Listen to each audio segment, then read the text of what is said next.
my name is Gabby and welcome back to my channel, or if you're new here, then welcome to my channel, and today's video is going to be my spoiler-free review for Strike the Zither by Joan He. This is a book that I listened to on audio. I listened to about 80% of it in one day, and I feel very strongly deep in my heart that I need to talk about this book today. I will have the content warnings for this book linked down below in the description, and let's go ahead and get into it.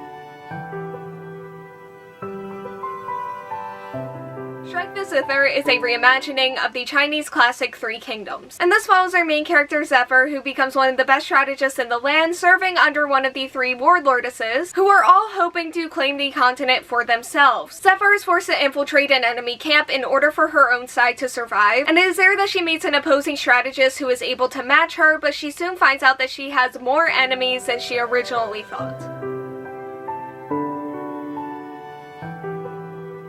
Okay, this was not a book that I was expecting to consume this month, but I was searching for an audiobook, and it's AAPI Heritage Month, and I was looking for something along those lines, and somewhere I saw a post on Instagram that was giving book recommendations, and this book was there. And not only was this book there, but I think actually more importantly, Descendant of the Crane was there. And Descendant of the Crane is also by this author, and it is a book that I read many years ago now. And I remember enjoying that book for the most part, and it had just been a while, so I looked into this one. And I read the description and was immediately like, yes, that is the one. I was super excited for this book going into it, and it was certainly a journey. And let's go ahead and start by talking about our main character, Zither. She's very confident, very snarky, all of which I really loved, and I would even say at times she's overconfident, which did set her up for a nice character arc. And while the snarkiness was often funny and charming, it could also range from those two things to also just like a little bit too snarky sometimes, or at least snarky enough to where I can't really say that she's likable all of the time. But she is a strategist and she is very good at what she does, which I loved because this book is very much focused on that. And I loved listening to her strategize and just navigate the world and the characters around her and just all of the politicking that was going on. It was by far my favorite part of the book. It's also just one of my favorite things to read in general, and she was a huge part of that. But this book also does have a lot of other really interesting characters who, as the book went on, I felt like I got to know them more and more, and they eventually really came to life for me, but the length that it took to get to that point was different for each character. So some of them did unfortunately take more time to get there than I would have liked and ended up feeling flatter than I would have liked. And I actually do think that also hurt my understanding of the dynamics between Zither and some of the characters, but that is just specifically towards the beginning because everything cleared up eventually. This is a book with a lot of characters and a lot of moving parts, which if you ask me now, I love it. I'm super invested in it and in everyone, even the villains. But if you asked me more towards the beginning, I would have said that I felt like the book was taking a little bit too long to let me in on what was really happening between the characters. Which I do think also hurt the world building for me at the beginning. Like, I think I just spent a little bit too long with a very surface level understanding of what was going on, with this book hinting towards things or alluding to things or even just saying things without going deeper. But I also do see why this book is structured the way that it is, so I get it. It's still a little bit unfortunate, but I get it, and like I said, it's irrelevant now anyways. Because now that I'm done this book, I do feel like I have a really strong, a really deep understanding and investment in what's going on, which I always did have some level of that throughout the entire thing. Like, even when I was getting bored, the story would like almost immediately do something to fully bring me back in. Like, this is one of the first books in a while that has kept me this hooked into it. And I do think that is because it has a lot of plot twists, and some of those twists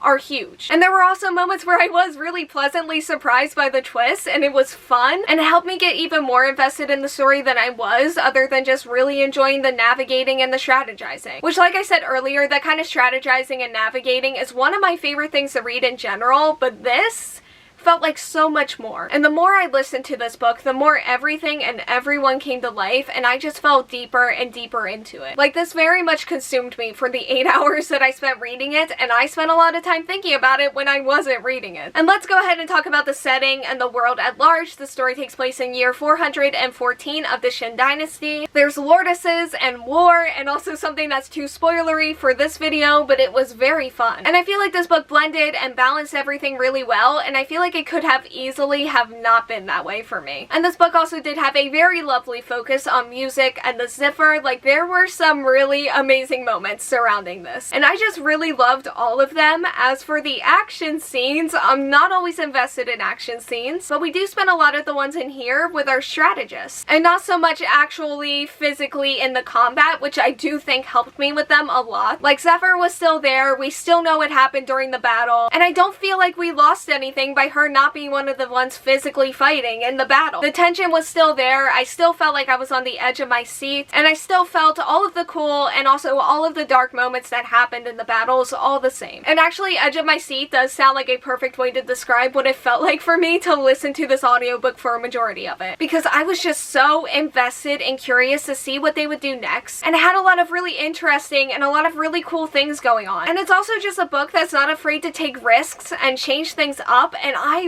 really like that about it. And I feel like it might actually be my favorite thing about this book. And let's go ahead and talk about the romance. It's enemies to lovers, and I like them, but there was potential here for me to really like them. And I do feel like we just got to the confession stage of the relationship too quickly for me, because this is a complex dynamic and they do lean into the enemies territory pretty far. So I just felt like I needed some more in the feelings development area so I could get a better understanding of why they have feelings for one another. That being said, they do have a lot of really good moments with each other, and this is a relationship that I also do feel like could have missed easily for me, but they didn't. And I do really like where they're at right now, because it's somehow gotten even more complicated than it already was when we first started, which is both incredibly interesting to me and also just so wild. I also do want to talk about one of the twists a little bit more, because I do feel like this book could actually almost be separated into two separate parts. And it was when we got past this twist that I felt like I finally had a good understanding